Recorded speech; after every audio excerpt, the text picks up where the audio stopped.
Attorney's office smelled like old paper and expensive cologne, and I remember thinking how strange it was that a room could feel so suffocating without a single window being closed. My uncle's estate lawyer, a thin man with reading glasses perpetually perched on the end of his nose, slid a document across the mahogany table and told me to review the transfer of beneficiary status before signing. I looked at my brother across the table. He smiled at me. Not a warm smile, the kind of smile a person gives when they already know the ending of a movie you're still watching. I looked back at the document. My signature was already on it. I had never seen that page before in my life. I didn't say anything right away. That's the part I replay the most. I sat there for probably 6 full seconds, long enough for my sister-in-law to reach over and squeeze my brother's hand, long enough for the lawyer to clear his throat and ask if I had any questions. 6 seconds where I could have said something, and I didn't. Because I kept telling myself I was misreading it. I was tired. My uncle had died 11 days earlier, and I hadn't slept properly since the funeral, and my brain was doing that thing grief does where it scrambles everything into static. But I wasn't misreading it. My uncle, my father's younger brother, had been one of those rare people who actually became more generous the older he got. He'd never married, never had kids. He and I had a bond that my brother had always resented in that quiet, architectural way some people build resentment, brick by brick over years until it's load-bearing. My uncle taught me to drive. He flew to Portland to watch me walk at my nursing school graduation when my own parents couldn't be bothered to get on a plane. When I passed my boards and got my first hospital position, he sent me a card with a check inside and a note that said, "You did that yourself. Don't let anybody tell you otherwise."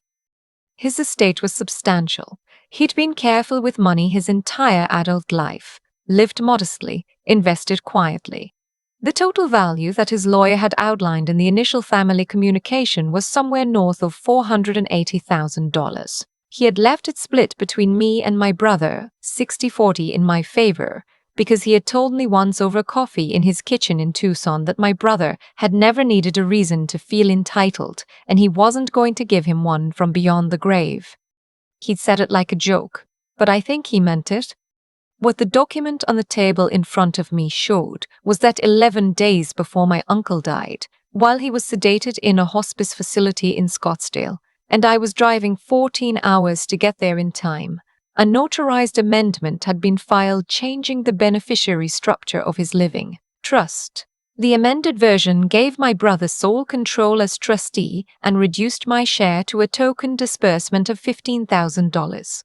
The rest, the full balance, was to be transferred to an LLC called Halcyon Home Partners. My sister-in-law had formed Halcyon Home Partners 4 months earlier. My signature on the amendment was dated the same day as the notarization. I had been in my car somewhere on I-10 outside of El Paso at that hour. I had the gas station receipts to prove it. When I finally found my voice, I said the only thing I could think of, "That's not my signature." My brother's jaw tightened. My sister-in-law looked at the wall. The lawyer looked at his pen. My brother said very quietly that I had been under a lot of stress, that grief affects people's memories in ways they don't always recognize, that he was concerned about me and he thought I should talk to someone before I did something I'd regret. I picked up my bag and I walked out of that office, and I sat in my car in the parking garage for 40 minutes before I could make my hands stop shaking enough to drive. That night, I called my parents. I don't know why I expected that to go differently than it did.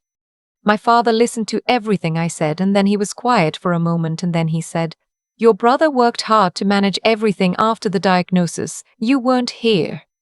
I had driven 14 hours to be there. I had used 6 days of PTO I couldn't afford to lose. I had held my uncle's hand in that hospice room while my brother was in Scottsdale for a real estate conference, and my sister-in-law was posting pictures of a rooftop restaurant. But I hadn't been there the right way, apparently. My mother said she was sure it would all work itself out. She said these things were complicated. She said, and I remember this word for word, "Don't make this ugly, sweetheart. The family has been through enough." I didn't sleep that night. I lay on top of my comforter in the dark and stared at the ceiling and thought about the look on my brother's face in that office. not defensive, not guilty, just the flat, satisfied expression of someone who has already accounted for every variable. He wasn't worried about me, that was the part that made it real. He wasn't worried at all. I consulted an attorney before I said another word to anyone in my family. That was the decision I made differently than I would have 6 months earlier, before I understood what I was actually dealing with. A friend from the hospital referred me to an estate litigation attorney named Catherine, who specialized in exactly this kind of case. I sat across from her in her office in downtown Phoenix and put the documents on her desk and told her everything. She looked at the timeline I brought. She looked at my gas station receipts. She looked at the notarization details. She said, "This is forgery, and whoever did it was sloppy." The notary who had stamped the amendment worked out of a UPS store in Scottsdale. Catherine's investigator found her within a week. She was 23 years old, had been notarizing for less than a year, and had made an error that Catherine said she sees more often than people realize.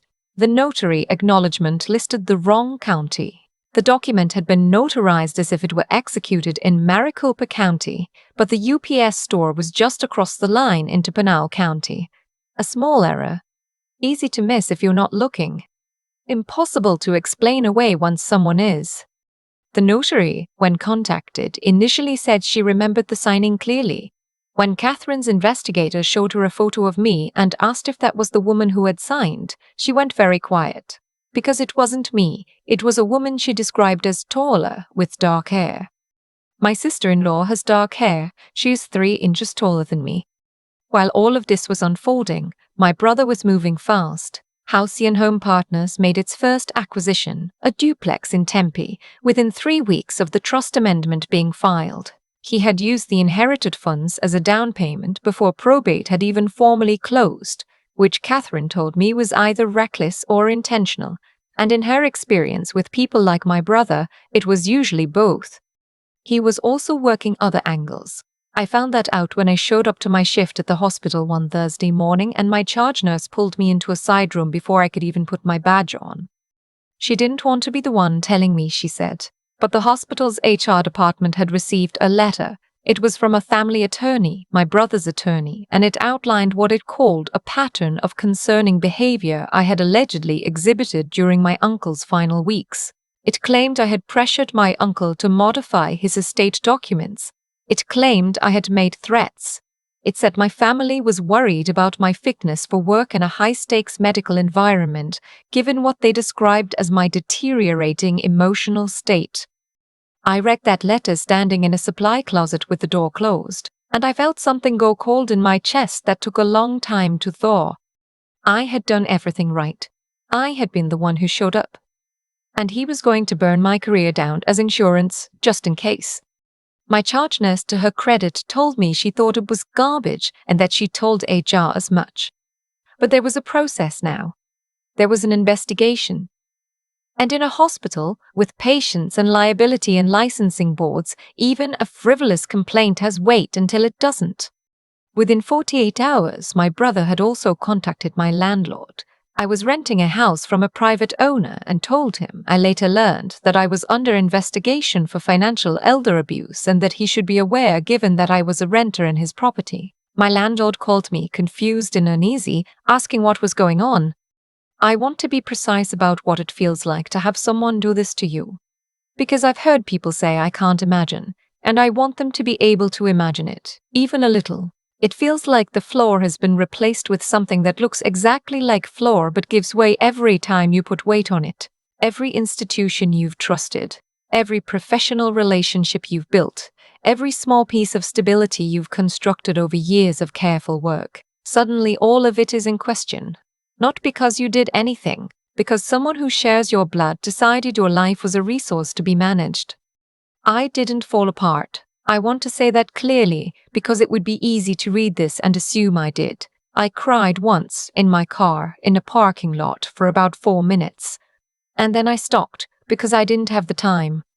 I filed a complaint with the Arizona State Bar about the attorney who had sent a letter to my employer, on the grounds that it contained statements counsel knew or should have known to be false. I documented every interaction. I kept every text, every voicemail, every email. I sent Catherine everything in real time. And I started looking at Halcyon Home Partners. LLCs are public record. Arizona's Corporation Commission has a searchable database, and what I found when I looked carefully at the Halcyon filing was that my sister-in-law had listed 2 members, herself and one silent partner, identified only by initials. I recognized the initials. They belonged to my father. My father, who had told me that I hadn't been there the right way. My father, who was going to benefit financially from what had been done to me. I sat with that for a day. Just one day, because that was all I could afford. Then I get back further. My uncle had been meticulous. Nurses in long-term care settings recognize meticulous people because they're the ones who bring their own printed medication logs to appointments. My uncle had kept records of everything. Phone calls, visits, every financial conversation. His hospice social worker told me, when I reached out to introduce myself and thank her for her care of him, that he had mentioned his family situation more than once. He had been worried. She remembered that clearly. She also remembered that in his final week, when he was lucid in the afternoons, he had asked a staff member to help him make a phone call. He had been trying to reach an attorney, not the one managing his existing trust, a different one. The social worker had written a note in his chart about the request. Notes in hospice charts are legal records. Catherine subpoenaed the chart. My uncle had been trying to reach an estate litigation attorney in Phoenix. He had gotten through, briefly, to that attorney's office. There was a logged intake call. He had told the intake coordinator that he believed someone in his family was attempting to modify his estate documents without his consent and that he wanted to file a legal hold on any amendments. He hadn't been confused. He hadn't been out of his mind with medication. He had known what was happening. He had tried to stop it. He had just run out of time. When Catherine presented all of this to the probate court, the mismatched notarization county, the witness misidentification, the hospice chart, the intake call log, the timeline placing me 7 hours away when my signature was supposedly being notarized, the judge issued a temporary hold on all trust distributions within 4 days. My brother called me that evening. I didn't answer. He left a voicemail that I still have saved, in which he said, very calmly, that I needed to think carefully about what I was doing to this family, that our parents were devastated, that our uncle would have wanted us to stay together. His voice was steady and reasonable and completely empty of anything that sounded like a human being who had done something wrong. I texted him back exactly 4 words, "See you in court." He did not respond. The court proceedings took 7 months. I won't compress them into a single sentence because they deserve more than that. There was a forensic document examiner who analyzed the signature on the amendment and testified that it was inconsistent with every other exemplar of my signature in the record, including my original trust beneficiary form, my hospital employment documents, and my nursing license renewal. The notary recanted her original statement. Under oath, she identified my sister-in-law as the woman who had come in to sign. My sister-in-law's attorney withdrew from the case 2 months into the proceedings. My brother hired a second attorney who withdrew 6 weeks after that. The amended trust document was ruled void. The court found that the amendment had been executed through fraud and that my uncle's original estate plan reflected his true and documented intent. The hospice chart and the intake call log were entered into evidence as supporting documentation of my uncle's capacity and his explicit wishes. The estate was restored to its original distribution. But that wasn't actually the ending. The court findings were referred to the Maricopa County Attorney's Office. The referral covered document fraud, forgery of a notarized instrument, and elder financial abuse, the last of which, in Arizona, carries mandatory reporting obligations and significantly enhanced penalties when the victim is a vulnerable adult in a care facility. My brother and my sister-in-law were charged. My sister-in-law accepted a plea arrangement. She received 36 months of supervised probation, mandatory restitution, and a permanent civil judgment, barring her from serving as a trustee, executor, or officer of any estate or financial entity in the state of Arizona. Halcyon Home Partners was dissolved. The Tempe duplex was sold to cover restitution costs. My brother took it to trial. He lost. He is currently serving a sentence at a state correctional facility outside of Florence. His real estate license, which he had held for 11 years, was revoked the week after the verdict. My father's involvement was investigated separately. The LLC membership was enough to trigger a civil action, but prosecutors declined to file criminal charges, citing insufficient evidence that he had known the specific mechanics of the forgery in advance. The civil action resulted in a judgment against him. My parents had to liquidate a significant portion of their retirement assets to satisfy it. My father called me once after the judgment. I answered, because I was curious what he would say. He said he hoped I was happy. I told him I was working on it. My mother has not called. The hospital complaint was formally dismissed after the probate court's findings became part of the public record. My charge nurse forwarded me the HR closure letter with a single line added at the top in her handwriting. Told you so. I have that letter framed in my office now, next to my nursing license. It seems like the right place for it. I used part of my inheritance to pay off my student loans, which I had been carrying for 9 years. The rest I put into a low-fee index fund and a small emergency reserve because I know better than most people how fast the floor can disappear. I still live in Phoenix. I still work at the same hospital. Some of my co-workers know the broad outline of what happened. Most don't, and I don't volunteer it. I'm not a story to be processed. I'm a person who went through something and came out the other side with my name intact, which is more than my brother can say. I think about my uncle a lot still. I think about him sitting in that hospice bed in the afternoon light, lucid and afraid and trying to make a phone call. I think about the fact that he knew. He wasn't fooled, he was just outpaced, and I carry that with me every day. Not as grief exactly, but as something that sharpened into purpose. He had tried to protect me. He just needed someone to carry it the rest of the way. I was there. He knew I would be. I keep thinking about the afternoon light in that hospice room, the way it came through the blinds in long, flat strips across the floor. My uncle was awake, and we didn't talk much. He just held my hand, and I let him, because I understood that sometimes the only thing a person needs is to know someone is there without being asked to be. He had tried to protect me. He had done it while he was dying, while his body was doing the slow, exhausting work of letting go. He picked up a phone and tried to call an attorney because he knew what was being planned around him, and he was not going to leave without trying. That's not something a person does because it's convenient. That's character. That's the part of someone that doesn't soften just because the circumstances are terrible. I think about that when I think about what it took to get through the 7 months that followed. People have asked me how I didn't give up, and I never quite know how to answer that because giving up didn't feel like an option I was actually being offered.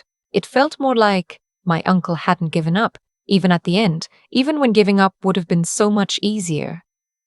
The least I could do was finish what he started. There's a version of this story where I make the mistake that everyone warned me about, where I call my brother in anger before I have anything solid, where I let my hurt drive faster than my judgment. I almost did that. The night I found out my father was a silent partner in Halcyon, I sat with my phone in my hand for a long time. I wanted to call him. I wanted him to explain it to me. I wanted even then for there to be an explanation that made sense. But I had learned something by that point, which is that understanding a situation clearly is more useful than reacting to it quickly. Grief and fury can tell you that something is wrong. They cannot tell you what to do about it. I needed Catherine. I needed the notary database. I needed the hospice chart. None of those things respond to emotion. They respond to precision. My brother was counting on me to be emotional. He had built the entire architecture of what he did on the assumption that I would be too overwhelmed, too trusting, too anxious to preserve the family peace to look carefully at the documents in front of me. He knew me. He had watched me manage my reaction my whole life. He just miscalculated what happens when a person who has always been careful finally decides to stop managing their reaction and start managing the situation. The outcome was not luck. My father is facing a civil judgment because he made a decision that had consequences. My brother is serving time because forgery is a crime, and crimes, even ones executed carefully with crooked notaries and forged signatures, leave traces. The notary logged the wrong county. My uncle logged the phone call. The hospice nurse wrote a note in a chart. None of them knew they were building my case. They were just doing their jobs with the small, unglamorous integrity that most ordinary people carry around without thinking about it. I want to remember that. That integrity doesn't always announce itself. Sometimes it's a line in a medical chart. Sometimes it's a social worker who remembers a patient's face because she paid attention when it mattered. My uncle knew who I was. He knew it well enough to try to protect me from a hospital bed with a phone he could barely hold. I carry that with me every day. Not as grief anymore, but as something closer to a standard. A reminder of what it looks like to act with honesty even when the cost is high, to think clearly even when the circumstances are designed to make you feel helpless, and to keep going even when the people who should have been on your side were never going to be. He set that bar. I just had to decide I was worth clearing it.